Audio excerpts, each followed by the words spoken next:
Soalan dia bertanya saya untuk pakai intersection ni setiap malam ke selang? Jenis kulit. Kalau kulit you all jenis terlalu oily dan berjerawat, selang. Okey? Tapi kalau you all jenis kulit kering, macam mana nak tahu kulit kering ataupun tak? Asas pada kulit kering simple je. Okey, first of all, hang punya pori-pori kecil sikit pada lubang hidung. Oh, campur nampak pori-pori ni sampai kena bubur concealer. Pori-pori sini, lepas tu pori-pori sini, petanda hampa dah kulit ke arah kering. 40 ke atas memang kulit ke arah kering. Satu. Yang kedua, hampa dah nak jeragat. Maksudnya kulit hampa dah start kering. Jeragat ni, dia singgah kat muka kita. Dia buat wallpaper bila kulit kita kering. Kena pula, kita jenis memang tak ada pakai lah. Sunblock tu macam kita tengah, dia ada kat blok 3, blok yang ke belakang.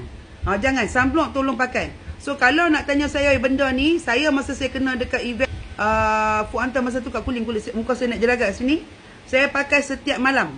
Saya pakai setiap hari, pagi dan malam. Siang saya pakai sunblock. Hanya bila siang jangan pakai satu tube terus, takut you orang rasa terlalu heavy. Alright? Understand? So yang ni bagus untuk apa dia? Untuk jeragat, melasma, kulit kusam dan juga bagi glowing. Dia bagus untuk orang yang kulit kering dan juga untuk pori-pori yang terpelohong, tenganga. Macam tu. Alright? Okey, apa lagi soalan tanya anak-anak? Baik, Assalamualaikum.